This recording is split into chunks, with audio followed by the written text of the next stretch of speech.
나의 믿음이 부족한 것이 아니라 내가 하나님의 말씀에 순종하고 있지 않는지, 나의 척발은 지금 내딛고 있지는 않는지, 그것을 생각하며 믿음으로 이 거룩한 영적 안전지대가 배 안이 아니라 배 밖이 될 수 있음을 믿으시길 바랍니다. 자, 오늘 이 거룩한 주님의 날 우리에게 주신 하나님의 말씀 보겠습니다. 마태복음 제14장 28절에서 29절까지 말씀입니다. 마태복음 제14장 28절에서 29절. 다 찾으셨으면 우리 다 같이 한 목소리로 합독하겠습니다. 베드로가 대답하여 이르되 주여 만일 주님이시거든 나를 명하사 물 위로 오라 하소서 하니 오라 하시니 베드로가 배에서 내려 물 위로 걸어서 예수께로 가되. 아멘. 할렐루야. 오늘도 주님의 은총이 오늘 여기 모인 여러분 모두에게 임하여 주실 줄 믿습니다.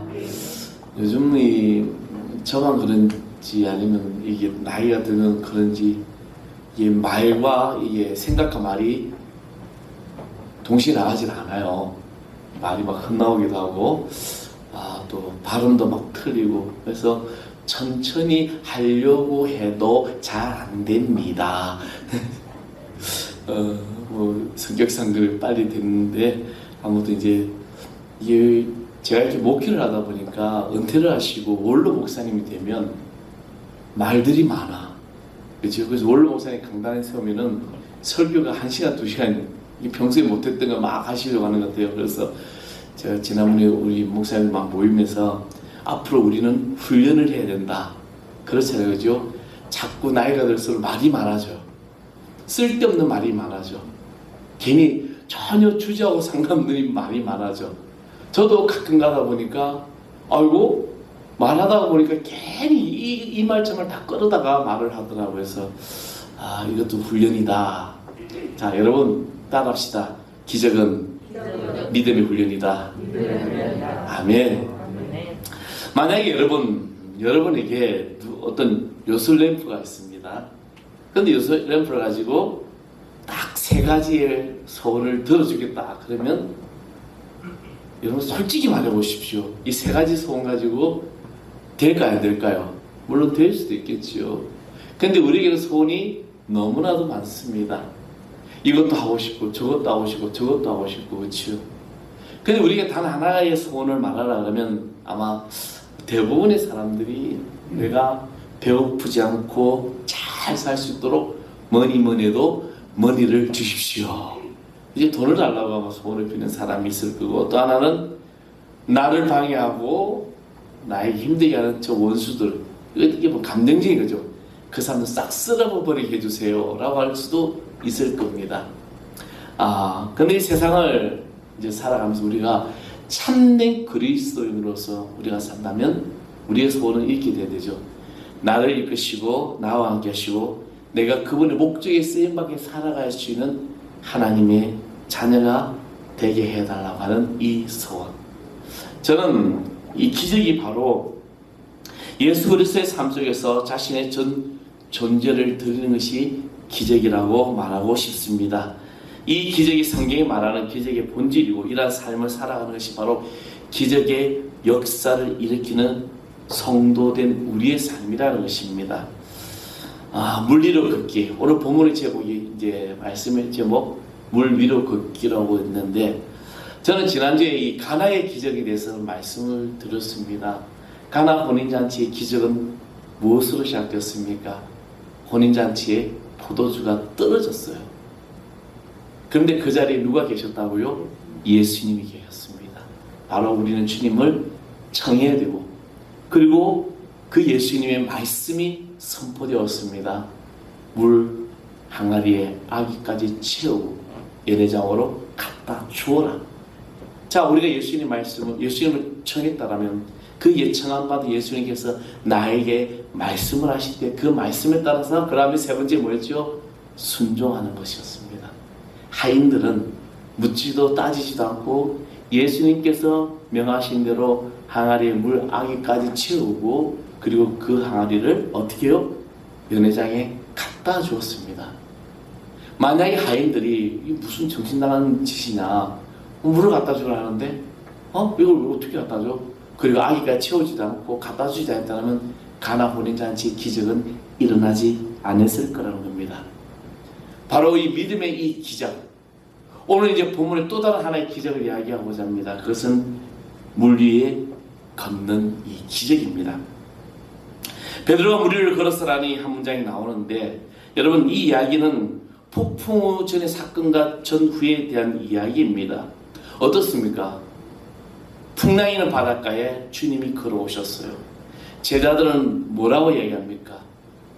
위령이다, 무서워하고 두려워하고 막 고난에 막 거슬리고 있는 그런 상황이었습니다. 실패 속이었습니다.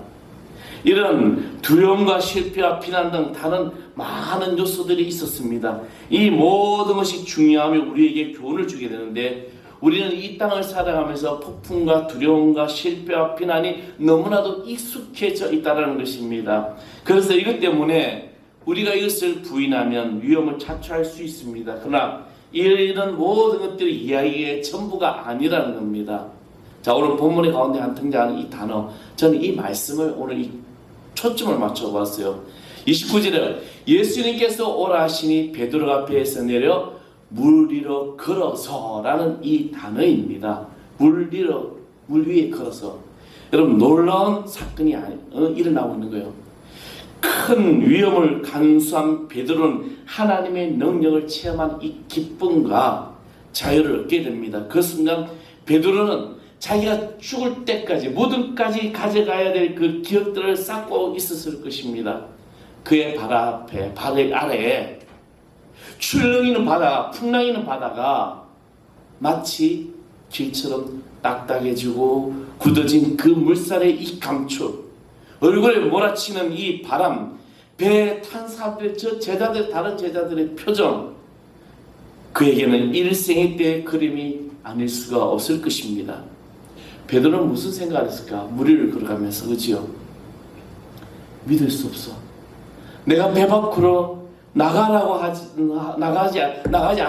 않았다면 내가 물 위를 걸어 이런 일도 일어나지 않았을 거야.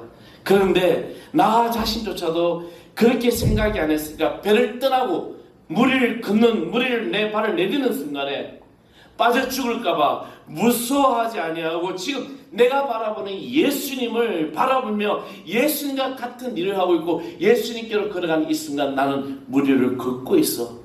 맞아. 이것은 내 힘으로 된 것이 아니야. 누군가가 나를 받쳐주고 있고 이제야 내가 저분이 누구신지를 이해할 수 있을 것 같아. 맞아. 나는 배 안에서 내 삶을 안주하고 살아갈 수가 없어. 배 밖으로 나와야 돼. 아마 베드로의 생각이 이런 생각이었을 것입니다. 또 베드로는 예수님의 표정을 기억하지 않을 수 없습니다. 예수님은 한 제자가 그만큼 자신을 신뢰하고 그리고 그 기쁨의 얼굴을 가지고 자기를 바라보고 물 위로 걸어오는 그 제자의 모습, 서로 잠시라도 떠나지 않을 것이라는 그 모든 상황, 오늘 그것이 바로 본문에 우리가 주신 상징 이야기라는 겁니다. 배 밖으로 나간 것은 베드로가 예수님께 드린 큰 선물이었고 물 위를 걷는 경험은 예수님이 베드로에게 주신 큰 선물이라는 거죠. 생각해 보십시오. 만일 주님의 시간은 나를 명하여 물 위를 걸어오게 하소서 하니까 주님께서 오라 하니까 베드로는 자기의 겉옷을 던져버리고 배 밖으로 뛰쳐나가 버립니다. 누구만 바라보고 간 겁니까? 예수님만 바라보고 간 거예요. 반면에 예수님은 내가 오라고 말씀했을 때, 이야기했을 때 그 말에 나를 신뢰하고 믿고 배 밖으로 뛰쳐나온 베드로의 모습을 보며 얼마나 예수님은 기뻤을까라는 거죠. 이것은 서로에게 주신 큰 선물이라는 겁니다. 물 위를 걷기 위해서는 위험을 감수할 가치가 있다는 것입니다. 대부분의 사람들은요, 우리는 하나님이 얼마나 크신 능력을 가지고 계시는지 또 그 하나님께서 어떤 일을 행하시는지 늘 듣는 것만 좋아하고 있어요. 그렇잖아요. 우리는 성경 말씀의 모든 말씀에 보면 하나님이 이 기적의 역사를 가만히 보게 됩니다. 또 성경은 그것을 확인시켜주고 있잖아요. 하나님께서 반석에 내리치니까 물이 나오게 하고 요새를 강한 성도로 만드시고 우리의 왕이시고 우리의 용사이시고 구름을 병거로 더 삼으시고 바람을 날개로 삼으시는 게 하나님의 능력. 예수님의 확신과 제자들도 두려움의 모든 것이 어떤 좋은 대조를 이루게 되는데 언젠가는 예수님이 탄 배가 그 일행이 갈릴리 바다를 또 건너가고 있을 때 풍랑이 일어납니다. 제자들은 지금 예수님 풍랑이 있는데 왜 이렇게 주무시고 계십니까? 일어나십시오. 막 깨우죠. 그렇게 깨우고 두려워하는 제자들 가운데 주님이 일어나셔서 전혀 동요하지도 않으시고 바람과 그리고 그 바다를 명하여 꾸짖습니다.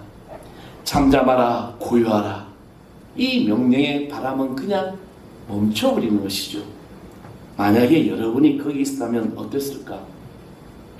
누군가가 폭풍에게 명령하고 그래서 폭풍이 사라졌다면 두려움이 가셨을까?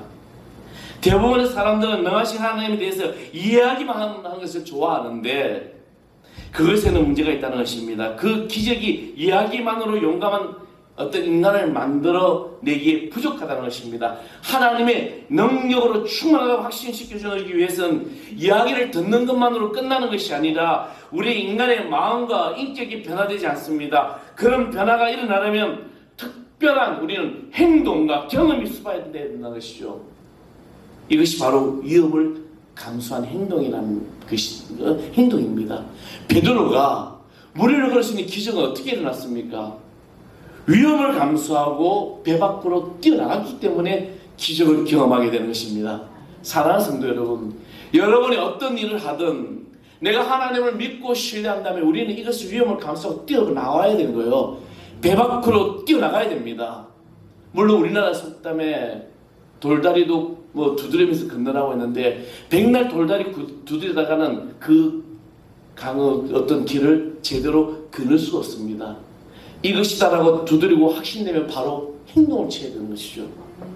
모세가 쫓아 이스라엘 백성들은 하나님이 계속해서 자기들을 돌봐주시지 않을까 의문스러웠습니다. 그래서 하나님은 그들에게 계속해서 말씀하시죠. 마음을 강하게 하고 담대하라, 두려워하지 말라. 내가 어디로 가든지 나 여호와가 너와 함께하리라. 여호수아를 통해서 계속해서 하나님은 말씀하셨습니다. 그럴 때 이스라엘 백성들이 요단강을 건너할 때 하나님은 그들에게 길을 만들어 주겠다고 약속하셨습니다. 그들의 하나님이 그들을 건너게 해주실 것이라는 것을 믿었을 것입니다. 그런데 하나님이 먼저 첫걸음을 떼라고 요구하셔요. 홍해를 가르실 때는 밤새 동풍을 불게 하셔서 홍해를 가르시고 무리를 걷게 하셨지만 주님이 이스라엘 백성들이 요단강에 섰을 때는 바로 첫 발을 떼도록 요단의 어떤 물을 밟고 나가라는 겁니다. 요단물을 밟고 멈추면 요단물 곧 그 위에서부터 흘러내리던 물이 끊어지고 쌓여지리라고 말씀하셨습니다. 무리를 걷고 싶다면 먼저 여러분의 발을 적실 각오로 하십시오. 그리고 여러분의 그만한 위험을 감수할 수 있다는 것을 여러분 자신이 발견해야 한다는 것입니다. 물에 대한 나의 모험을 할 때 하나님이 나를 돌보신다는 것을 신뢰한다면 먼저 내 발을 적시한다는 것입니다. 죄를 다른 사람이 고백하는 모험을 할 때 진실을 말하면 하나님이 나의 명예를 주신다는 것을 알지만 먼저 내 발을 적시한다는 거예요. 내가 배 밖으로 뛰쳐나가서 그 물을 적시하는 것입니다. 그럴 때 하나님께서는 여러분을 무리를 걷는 이 기적을 경험하게 될 줄 믿습니다. 나의 삶에 여러분 크든 작든 우리의 기적을 이룰 수 있습니다. 그냥 하나님께서 어떤 분이 감정을 통해서 저분이 저렇게 잘했대, 저분은 저렇게 하니까 됐는데, 저분은 저렇게 해서 기적을 경험했대, 그렇구나라고 끝나는 것이 아니라 내가 그 기적의 주인공이 되기를 여러분 소망하고 기도하시길 바랍니다. 그래서 물 밟고 배 밖으로 뛰쳐나와야 돼요. 그리고 내 발을 적셔야 됩니다. 그리고 그 발을 적시고 나아갈 때 무리를 걸어가 예수님께로 향할 수 있는 것이 바로 우리가 이 시대에 성령의 은혜를 받는 주의 자녀 될 줄 믿습니다. 영적인 사랑을 사모하는 모험을 할 때 하나님께 사용되기 기쁨을 알지만 내 발을 적시한다는 겁니다. 하나님은 사람들에게 첫걸음을 떼라고 요구하십니다. 그래서 그들의 믿음을 자라게 하신다고 말씀하셨습니다. 모세는 하나님이 배 밖으로 나오라고 하셨을 때 바라오에게 맞서라고 하셨을 때 그는 뒷걸음치를 쳤죠. 그래서 하나님은 너의 지팡이를 땅에 던져보라. 그리고 나서 그 지팡이를 던져보니까 어떻게 됩니까? 지팡이가 뱀이 되어버립니다. 뱀이 되었을 때 하나님은 모세에게 뱀의 그 꼬리, 지팡이 꼬리, 뱀의 꼬리를 잡아라고 이야기를 합니다. 여러분, 이 뱀이라는 것은 고대 이집트에서 숭배의 대상이었어요. 어떤 신적인 존재였죠. 그래서 이 뱀이라는 것이 상당히 이제 두려움의 존재인데, 더군다나 이 뱀의 꼬리를 잡아라고 합니다. 여러분, 뱀을 잡을 때는 어디를 잡아야 됩니까? 머리를 잡아야 돼요. 저도 뱀을 몇 번 잡아봤습니다. 언젠가는 저희 사는 집 앞에 뱀이 있고요. 군대에서도 잡아보고요. 그죠? 항상 뱀을 머리를 먼저 잡아야 되죠. 그래야 물릴 확률이 적습니다. 꼬리를 잡으면 어떻게 돼요? 꼬리를 잡는 순간 뱀이 감으면서 물을 수 있기 때문에. 근데 하나님은 모세에게 뱀의 꼬리를 잡으라고 명령하셨습니다. 바로 하나님은 모세에게 이 첫걸음 떼기를 원하셨던 겁니다. 하나님이 원하신 이 첫걸음, 모세가 그 뱀의 꼬리를 잡는 순간 다시 그 뱀은 지팡이로 바뀌어졌다는 것입니다. 이 꼬리를 잡는다는 것 자체가 하나님이 신실하시고 하나님이 나를 지키시는 믿음의 이 첫걸음을 뗄 수 있는 것입니다. 하나님은 모세와 이스라엘 백성들에게 자유에 대한 약속을 주셨습니다. 그러나 그들은 먼저 신뢰를 행동으로 보여드려야 됩니다. 하나님이 홍해를 가르시기 전 그들을 홍해를 향한 직문하는 애굽의 병사들, 그들을 보고 두려워하지 말아야 됩니다. 성경은 이 패턴이 계속되고 있어요. 우리 하나님의 말씀을 들었다면 그 말씀에 따라서 기적을 경험하기 위해서는 첫걸음을 떼야 한다는 것. 나아만 장군이 나병이 걸렸을 때 요단강 가에 가서 7번 몸을 씻으라고 했던 이 첫걸음. 기드온의 300용사가 미디안을 군사를 치기 위해서 32,000명의 군대를 모였지만 그러나 300명으로도 될 수 있다는 하나님의 역사, 이 첫걸음. 버릇떡 5개, 물고기 2마리를 가지고 기적을 시작했던 이 어린아이의 도시락의 그림, 이 모든 첫걸음, 이 모든 씨앗이 바로 위대하고 풍성한 열매 맺기 위해서 먼저 땅에 묻혀져야 한다는 것입니다. 사랑하는 성도 여러분, 오늘 여러분의 이 믿음의 첫걸음을 떼시고 배 밖으로 여러분 뛰쳐나가십시오. 그럴 때 하나님은 기적을 이루어 주실 줄 믿습니다. 삶에서 하나님의 능력에 더 크게 경험하시고 싶다면 첫걸음의 원리를 잘 적용해야 합니다. 그 시작은 믿음 안에서 행동하는 것이고 하나님을 신뢰하는 것이고 순종하는 것으로 시작됩니다. 그래서 하나님의 이 능력을 듣고 읽고 아는 것만으로는 부족하다는 거예요. 직접 발을 적시한다는 겁니다. 우리가 많은 사람들 어떤 유튜브든 누구든 간증을 통해서 많은 이야기를 듣잖아요. 듣고 맞아 저런 분이 있었지, 맞아 저게 있는데, 그렇다면 나는 그와 같은 행동을 하고 있느냐는 거예요. 나는 그분의 드림을, 그분의 헌신을, 그분의 어떤 순교를 각오하는 그런 믿음의 결단을 하고 있냐는 거죠. 다 우리는 듣기만 좋아하지만 그러나 내 삶에 참된 기적을 일어나기 위해서 나는 그런 행동을 하고 있느냐는 겁니다. 우리는 그런 행동을 할 수 있는 그런 믿음의 첫걸음을 뗄 수 있는 성도가 될 줄 믿습니다. 주님께서 여러분에게 발을 적시라고 명령하시면 예라고 순종하시며 여러분 이 발을 적시고 물리를 걷는 기적을 경험하기를 소망합니다. 결혼생활의 기쁨과 슬픔의 비율이 얼마인지 따지고 결혼합니까? 알지 못합니다. 만일 결과를 안다면 첫걸음 내딛지 않을 수 있는 것입니다. 이 첫걸음을 내딜 때는 예라고 말하면서 나를 영원히 변화시킬 모험을 시작하는 겁니다. 믿음은 어떻게 자랄 수 있을까요?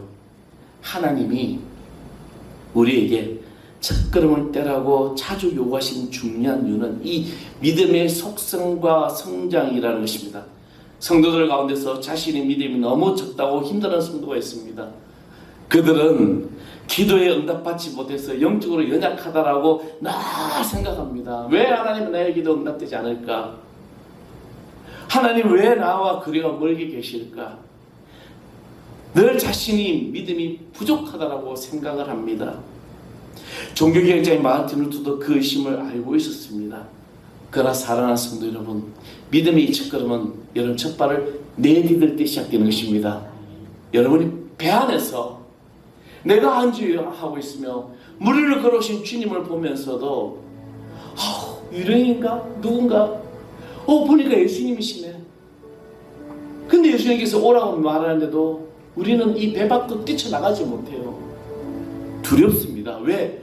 배 안이 안전한 것 같아. 풍랑이 있는 바닷가에 어떻게 내가 갈 수 있어? 그런데 기적은 말입니다. 여러분이 안주하고 있고 여러분이 좋다라고 생각하고 내가 여기 있으면 괜찮을 거라고 생각하는 때는 기적은 일어나지 않습니다. 하나님께서 여러분에게 명령하시고 말씀하시고 오라고 말했을 때 내가 이 배 밖으로 뛰쳐난 이 첫 걸음을 때릴 때 무리를 걷는 기적을 경험할 수 있는 겁니다. 여러분이 생활의 안주 이것에 만족하십니까? 지금 당장에 내가 먹고 사는 문제에 내가 지금 부족함이 없다고 생각하십니까? 앞으로 다가올 한국 교회가 얼마나 여러분 위기 가운데 있는지 아십니까? 우리 교회도 마찬가지입니다. 수많은 교회들이 문을 닫고 있고요. 어제 제 누님하고 통화하는데 수많은 교회가 지금 그쪽 교단도 지금 문을 막 닫고 있다는 거예요. 왜 이런 일이 일어날까? 그냥 한국교회는 지금이라도 괜찮다고 생각하기 때문에 아니에요. 우리 교회는 더 크게 붕괴해야 될 줄 믿습니다.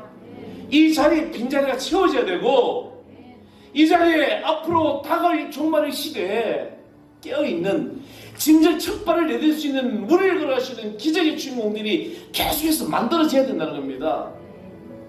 다른 사람의 간증을 듣고 저 사람 참 저렇게 축복을 받았는가 바로 끝나는 것이 아니라 그 사람이 그런 기적을 일어나고 그런 간증이 나타나기 위해서 어떠한 삶을 행동했는지 무엇을 드렸는지 어떻게 헌신하고 결단했는지 그것을 우리는 봐야 돼요. 삶의 전부를 다 드렸을 때 하나님은 되게 주신 축복을 경험하게 되고 지난번 말씀드렸잖아요. 하루아침에 100억이 돈이 날아가도 자신의 전진제를 다시 다 들으니까 하나님이 복리를 주시다는 거죠. 이 하나님의 영적인 비밀함을 우리는 어떻게 해야 될까요?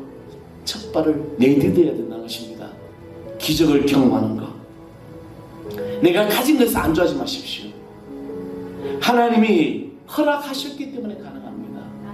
한순간에 다 뺏어갈 수 있고요. 우리 건강 자만할 수 있는 것이 아닙니다. 우리 건강도 하나님께서 거둬가시는 한순간에 끝나는 거예요. 오늘 이 무리를 걷기 위해서 여러분 주의 이름으로 배 밖으로 뛰쳐나와 한 걸음 한 걸음 걸어가신 성도 줄 믿습니다. 한 가엾은 작은 여인이 목사님이 와서 이렇게 말했습니다. 목사님, 저는 믿지 못하기 때문에 잃어버린 영혼이며 구원받을 수 없다는 생각이 듭니다. 목사님은 이 말을 듣고 이 여인에게 이렇게 묻습니다. 부인은 당신은 사도신경을 믿습니까? 라고 물으니까 그녀는 손을 맞춰보고 목사님, 당연히 나는 사도신경을 믿지요. 나는 주님의 기도를 잘 믿어요. 그것은 분명한 진실입니다. 그 말에 목사님은 이렇게 대답을 합니다. 그렇다면 부인, 하나님의 이름으로 평안히 가십시오. 당신은 나보다 믿음이 더 좋습니다.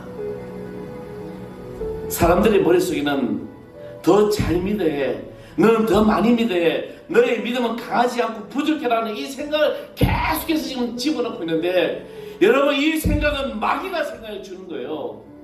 마귀는 이렇게 해서 사람들을 절망 속으로 몰아넣고 있다는 것입니다. 나의 믿음이 부족한 것이 아니라 내가 하나님의 말씀에 순종하고 있지 않는지, 나의 첫 발은 지금 내딛고 있지는 않는지, 그것을 생각하며 믿음으로 이 거룩한 영적 안전지대가 배 안이 아니라 배 밖이 될 수 있음을 믿으시길 바랍니다. 그 길을 예수님이 계신다면 물론 배 안에 예수님이 계신다면 예수님이 그 안에 영적인 안전지대죠.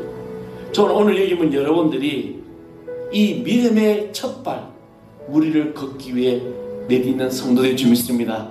삶의 결단과 헌신이 여러분 모든 삶을 다스려 줄 줄 믿습니다.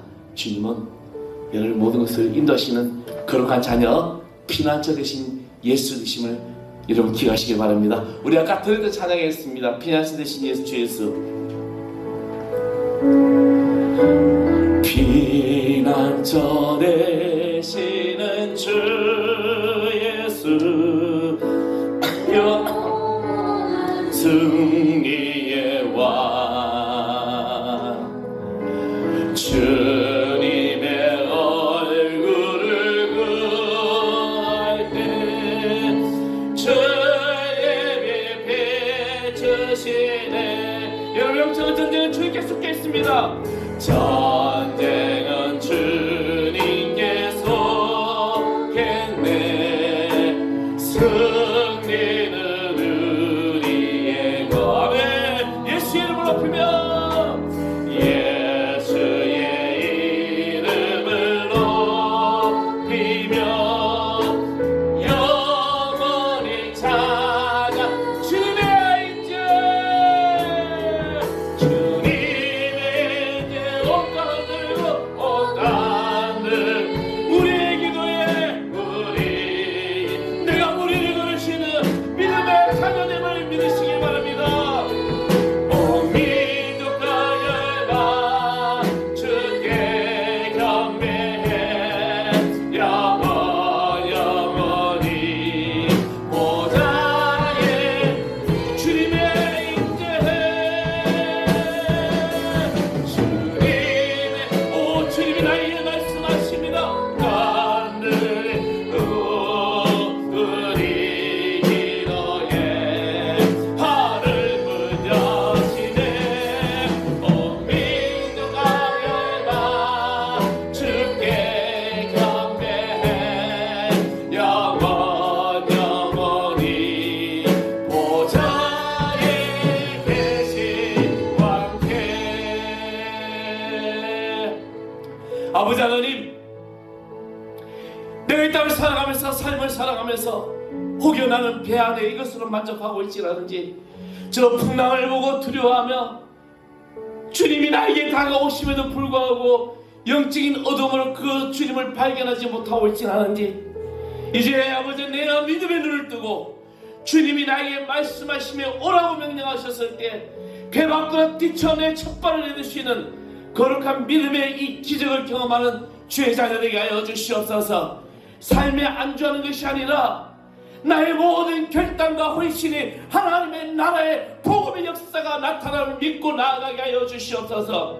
우리 앞에 있는 두려움이 떠나가게 하여 주시고 걱정, 근심, 염려가 떠나가게 해주시고 육신의 아픈 나약한 것들이 나사는 예수의 이름으로 치유되는 역사가 나타나게 하여 주시옵소서. 주님의 임재 속에 우리의 기도를 통하여 하늘의 문이 열려지게 하여 주시고 되어지는 모든 일들이 하늘의 은총을 보게 하여 주시옵소서. 주님, 이 하늘 사랑의 이 재단이 주여 많은 영혼들이 이 재단을 통하여 복음의 역사가 나타나고 한 영혼 한 영혼마다 주의 성령의 결실을 맺으시는 저희들의 자녀들 되게 하여 주시옵소서. 우리의 남편들, 우리의 가족들, 우리의 친척들, 우리의 이웃들이 예수의 복음을 들고 저희들의 삶에 나아가는 거룩한 역사가 나타나게 하여 주시옵소서. 주님, 오늘 이 재단에 예배하는 머리카락 하나님의 귀한 권속들이 한 영혼 한 영혼마다 주여 기적에 경험하게 해주시고 기적을 이루게 해주시고 기적의 주인공이 되게 하여 주시옵소서. 이들이 기도할 때마다 하늘의 임재가 날마다 더하게 하여 주옵소서. 주여 거룩함에 언제나 우리를 이끄신 예수 그리스도의 이름으로 간절히 기도합나이다. 아멘.